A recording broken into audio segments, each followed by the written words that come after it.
Diablo 4 is all about player choice. It takes all of the pillars of a Diablo game and just expands them with all the new features that people really love and appreciate in modern games. Whoever you see yourself being, you can create in Diablo 4. It's important to include robust character customization because then I can play the fantasy that I want to play.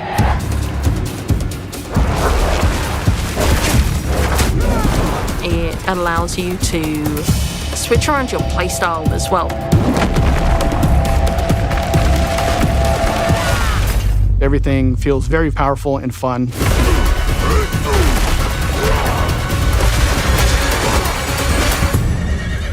One of the really cool things about having an open world is your journey that you take throughout Diablo 4 is your own.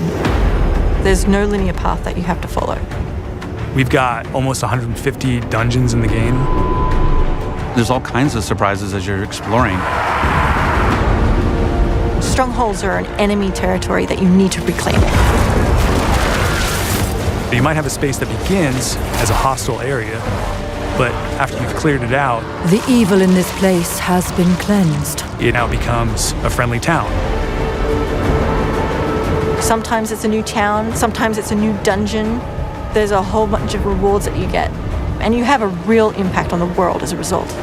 No, you can't leave us here. They might come back any moment. Local events are really cool little story segments that happen within the open world. You'll just be running through the world and then a local event will pop up and you can choose to participate in it or get a group together and just wail on these like giant world bosses. These are events that take a lot of people and you really have to work together. Being able to see all the players on your screen, collaborating, trying to take this big monster down, it's epic. It's so easy to create a community.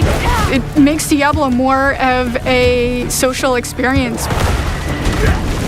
We've got fully enabled crossplay. If you have an Xbox and your buddy has a PC, you're going to be able to group up. Or you could play couch co-op. Two people on a couch can sit there and have a great experience. We've created specific zones where players can engage in PvP. If you go there, you can start swinging away at people. But you're also opening yourself up to being swung at. If you're like really, really good, the game actually marks you as like a champion on the map. You basically become a loot pinata and everyone wants to chase you down.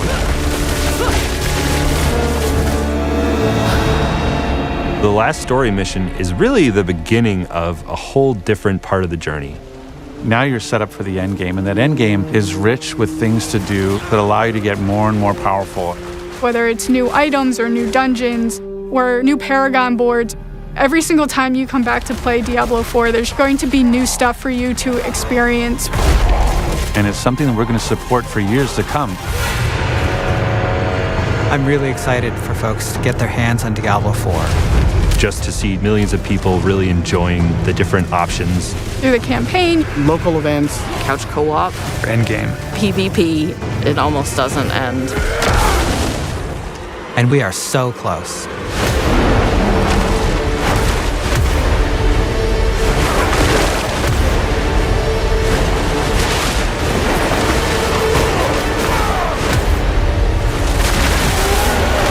Punishment. We also added damage mitigation to monsters in Diablo 4, right? Yeah, exactly. That's what I want to talk about.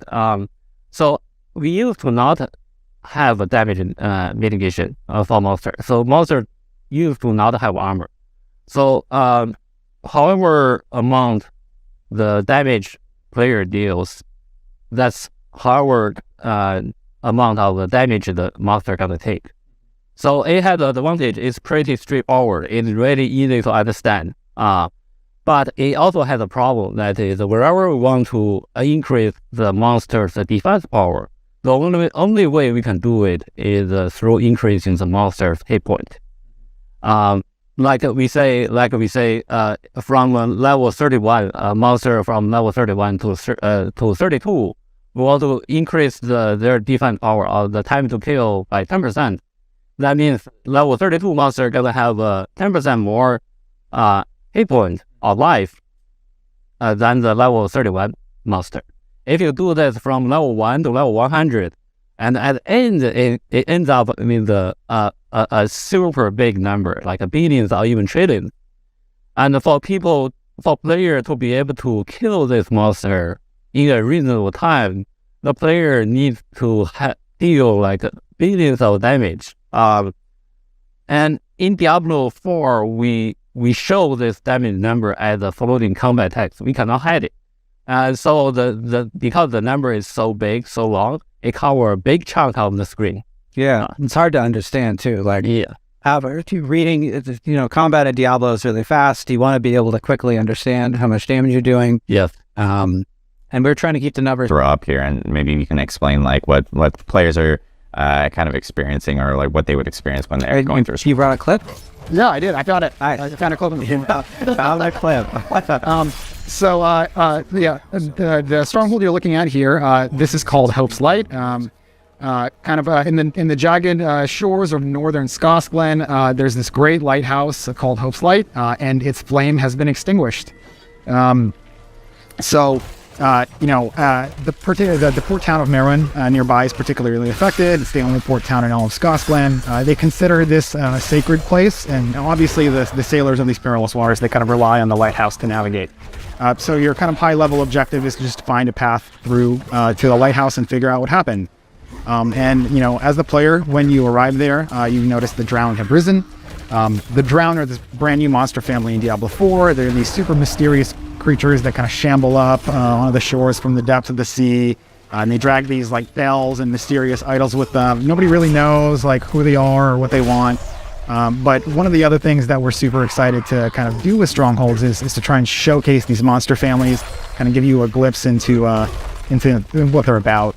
Yeah, because I know like back during BlizzCon, we actually BlizzCon 2019, when we revealed Diablo 4, we actually did showcase the Drown for the first time. And then since then, I know we had a quarterly update blog that talked a little bit about monster families, where we even talked about like familiars, for instance, and so forth that were up there. But like, yeah, this is kind of like the first like updated look I think people are seeing of the Drowned here in a stronghold, which is really cool to see.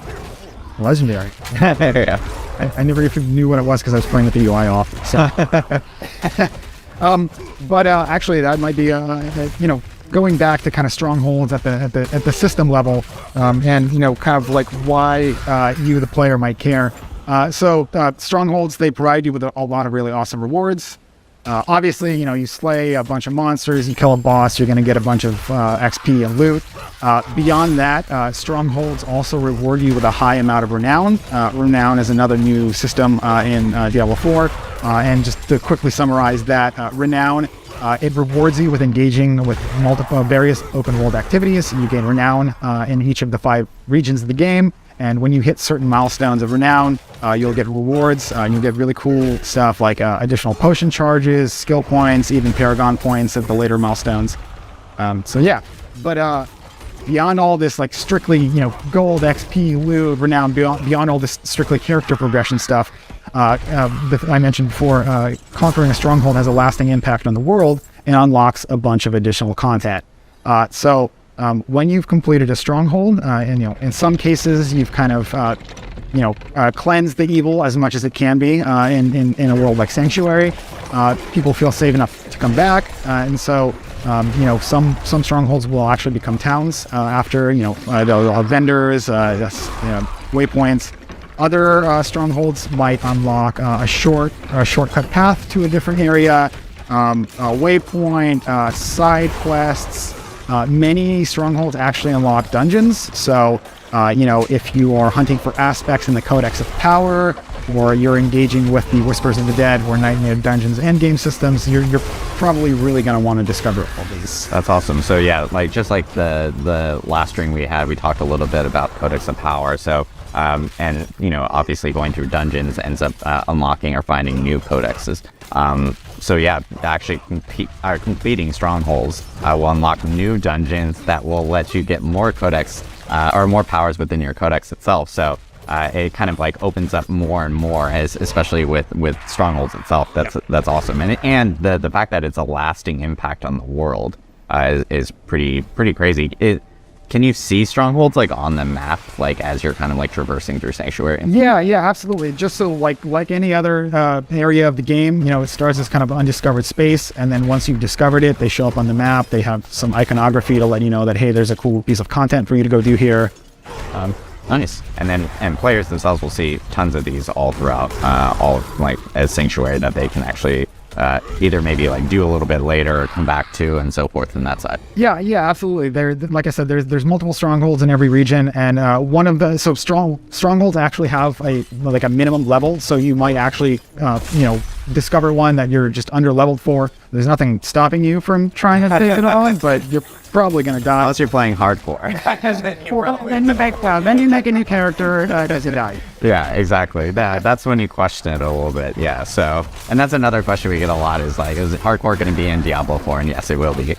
So that's when you would question the idea of wanting to try to conquer a stronghold at a lower level. So, but yeah, with the and a lot, again, this is just a brand new feature for Diablo 4 in itself. So it actually allows you to essentially just continue to add additional content to the game and change the world completely, because the fact that you can actually get new waypoints or a whole new town that you can actually interact with new vendors and so forth from that side is also just completely like game changing from that end. Yeah, absolutely. And a lot of the new content that you unlock, it is also kind of like part of the renown system. So you complete a stronghold and you get side quests and dungeons, and all these things also feed into the renown system. So yeah, there's a lot of cool stuff. Kind of completing a stronghold is kind of like only half of the feature, right? Yeah. And the other half is all the additional stuff that gets unlocked afterwards. That's very cool. Yeah, strongholds is sounding awesome. I know, like myself, I played people will yell here really soon, but the perks of working at... You heard it here first. We played the game. The perks of working at Blizzard. But yeah, it most definitely is a cool feature, and I had strongholds completely changed like the whole entire map, and just having like even a waypoint closer to wherever you need to go for a dungeon is also really great to have. So of course, and art provided here, this footage here of a barbarian kind of going through. I know this barbarian has got like some legendary type of gear and like some unique skills and so forth that are like kind of modified based off the gear. So trying to show off a little bit of a higher level barbarian for people because the barb is just a ton of fun to play. Yeah, super fun. Cool. Well, I know that we kind of went over a little bit about armor systems and the strongholds themselves. We do a lot of the feedback from the last stream is like, people were hoping that we spend a little bit more time on Q&A.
heavens. I assure you, Father, the heavens didn't send me.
The dream continues to haunt me, old friend. It always starts with a journey to a distant land. There I find a city in flames, streets choked with corpses, unthinkable destruction. I witness senseless slaughter, brother against brother, pure hatred. And then, executions, agony, suffering surrounded me until my turn comes. They burn my eyes, break my bones. I awaken in terror. There's no one left to stand against them.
These dreams, they tell of the future.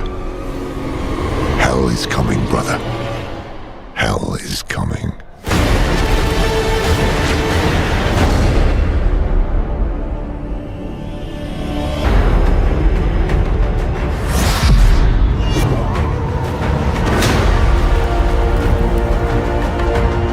It's the battleground for the souls of humanity, and there'll always be something new in every area, like hordes of enemies, safe haven towns, resources to gather, events, quests, and more. Darker style, it's very macabre. Way to create for us.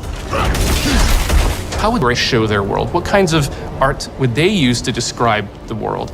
There's Kyrgyzstan, which is the sort of desert. It's amazing with its Skazglen, which is inspired by Scotland. Fractured Peaks is inspired by the Carpathian Mountains. Is sort of our mountainous desert region, and Hawazar is the swampy region of the south. Whether you're on a mount or on foot, it's a joy to go from one region to the next. Also, the region transitions are really beautiful and stunning to see. If you walk from Fractured Peaks into Hawazar, you'll cross all of these waterfalls caused by snowmelt. So you can actually see the snow melting in Fractured Peaks, a large basin that fills Hawazar with all of the swamp water.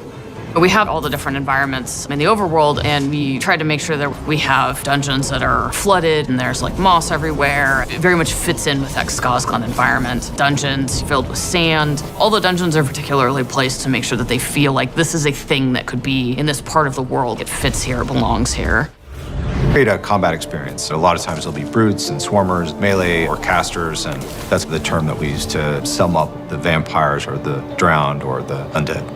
Synchronize together, they bolster each other and improve how they work on the battlefield so that every time you fight a pack. They did a really good job of making these different versions of them that have adapted to their environment. There's snowy goatmen and fractured peaks in some of the colder areas versus lightning goatmen are in dry steppes and kind of the more arid areas. Hawazar has a lot of poison spiders. We've seen snake men in Diablo before, but of multiple snake heads, even human body parts. We have skeletons, we have undead, we have ghosts. All game. Spiders have been around in Diablo forever, but the spider... It's a giant spider that attaches to a corpse and then puppets it at you. And when you kill it, it explodes with tons of baby spiders. And I feel slightly guilty about Wildlife, deer, snakes, bugs, dogs. You can pet the dogs, by the way. So many people ask to pet the dog.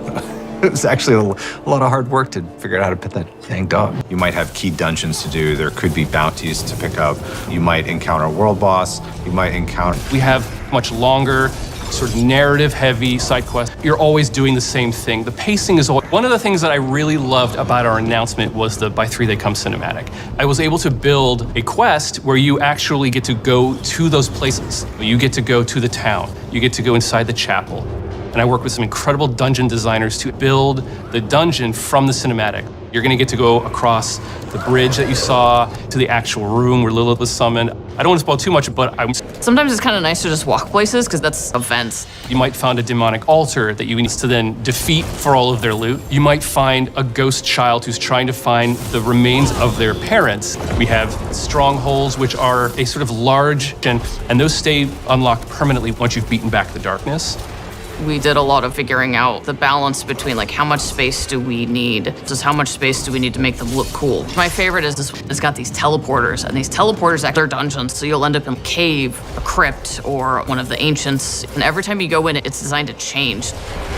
And there's dozens of villages. Hubs, they're havens, they're places where you can find other players. They're good places to do all of your usual inventory management. Each region has its main city that you can get lots of side quests and lots of activities. We've really crafted... You can seamlessly explore with no loading in between zones, which is something brand new.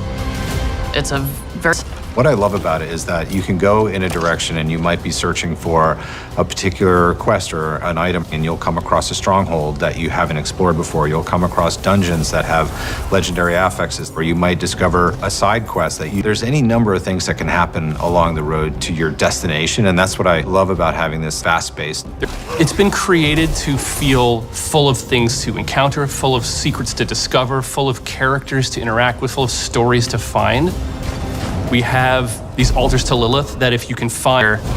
We also have these massive world bosses that are so big the camera actually has to pull out even further. And you're gonna have an opportunity to fight these bosses with your friends or with strangers to take down these huge world bosses. And the team has done just an incredible job making Sanctuary a world.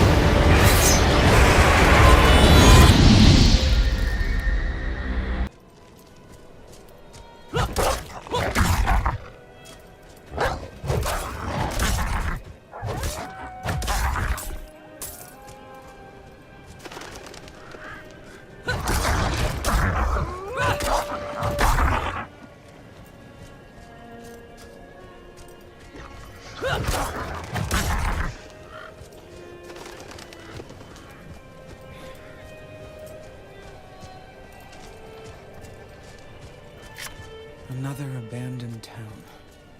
Demons everywhere. Fangs in the dark. Ah! He bit me! Careful!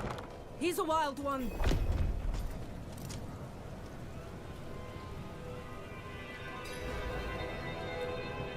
What's it to you? Oswin, hush!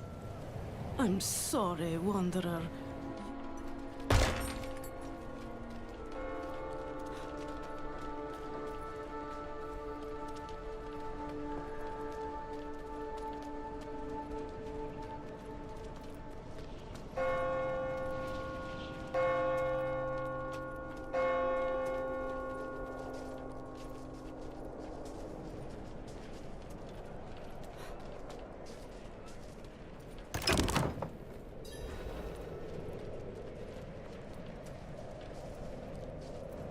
Blessed are you who will die in the Mother's name. Stranger, the holiest of welcome.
Go.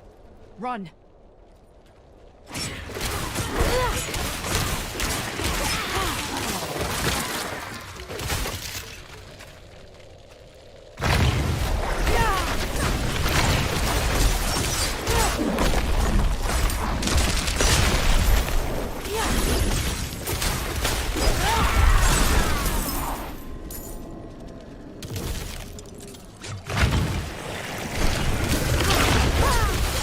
Whoa!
energy.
energy.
It's all about humanity. About humanity.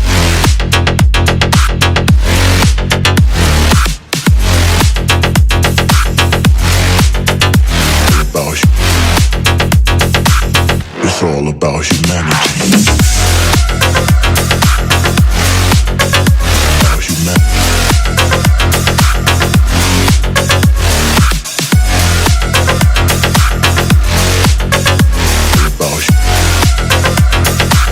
It's all about humanity.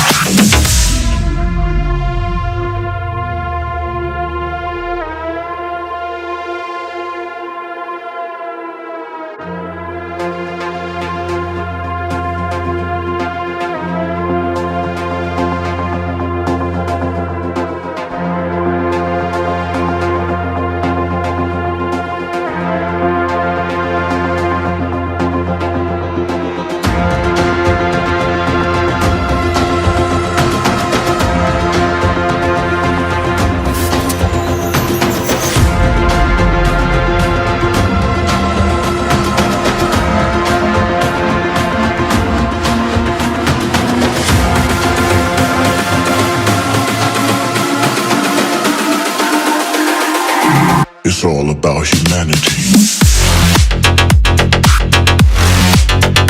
About humanity.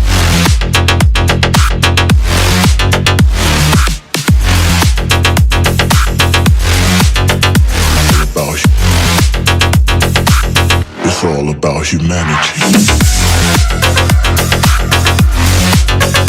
About humanity.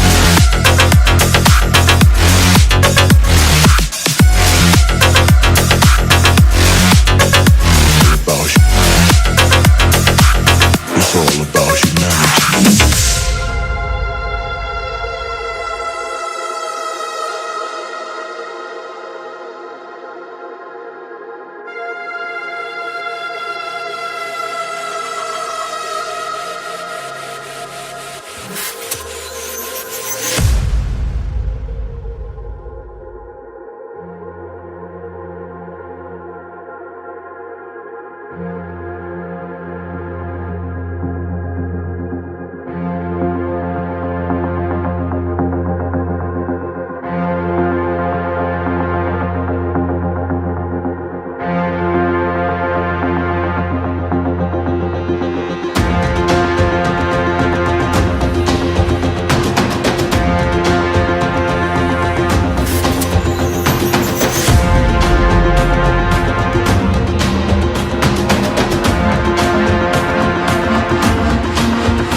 It's all about humanity.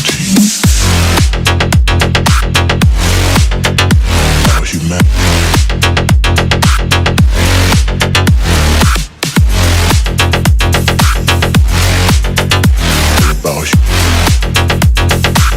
It's all about humanity.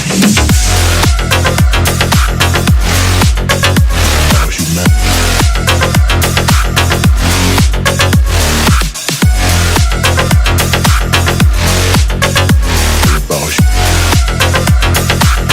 It's all about humanity.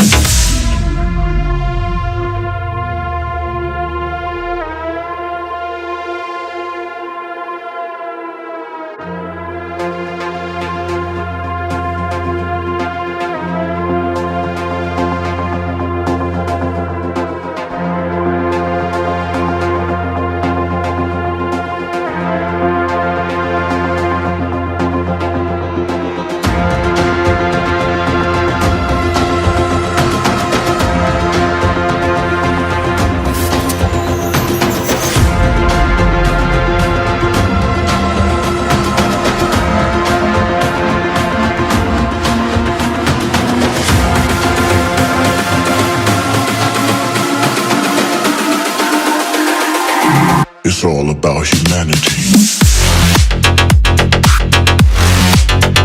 About humanity.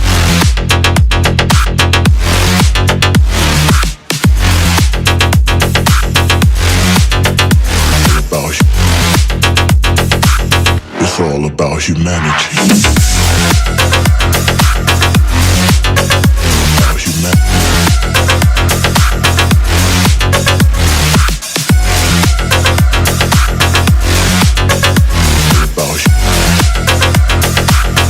It's all about humanity.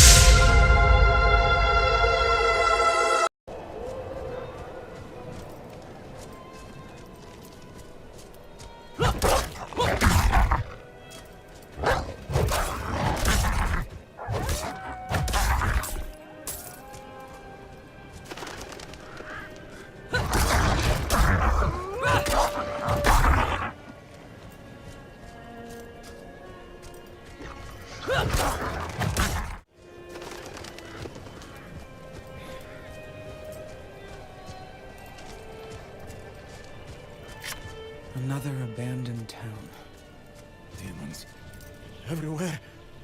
Fangs in the dark. Ah! He bit me! Careful! He's a wild one.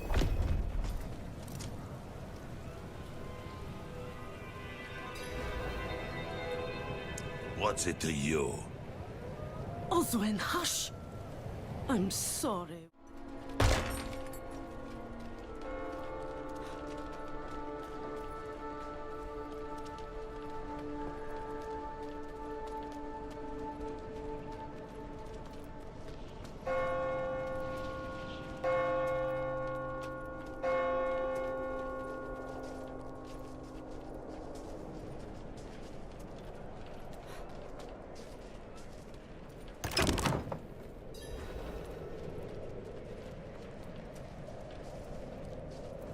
Blessed are you who will die in the Mother's name. Stranger, the holiest of welcome.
Go. Run.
I need time to prepare that.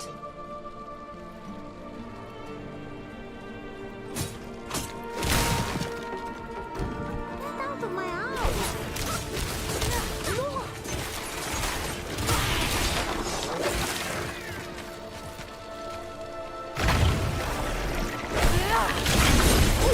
There's the guy.